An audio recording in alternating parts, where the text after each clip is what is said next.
The album is a collection of prayers from all over our team. The only agenda being, how can we capture what God is doing in us and put it down on pen and paper and in song. I think this whole project is about people encountering Jesus. Point blank simple, and that is enough. It was so charged with just expectation.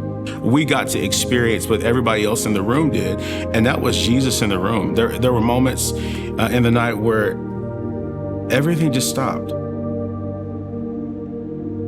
The presence of God was like so heavy and so real that, it makes me emotional. He needed to do a work in all of us and to allow him to occupy that space.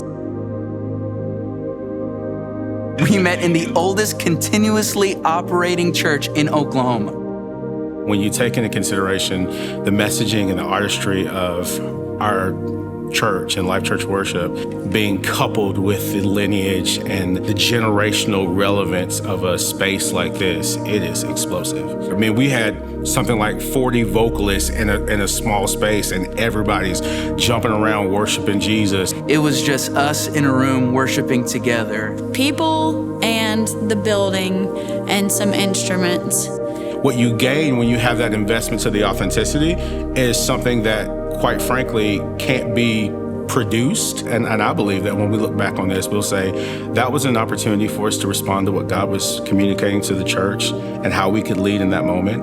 And we wanted to write something that sounded like that. The sound is just the heart cry of where our church is, but also I think where the church is globally.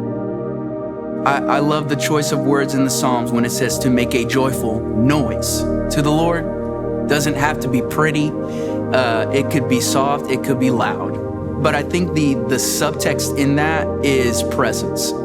I think the presence to show up together is the currency of the unity.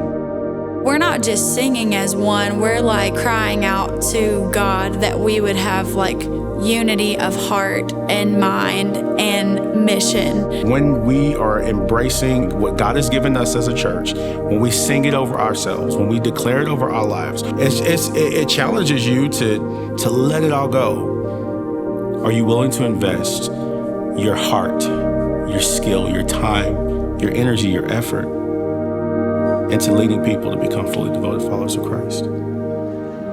We'll sing as one.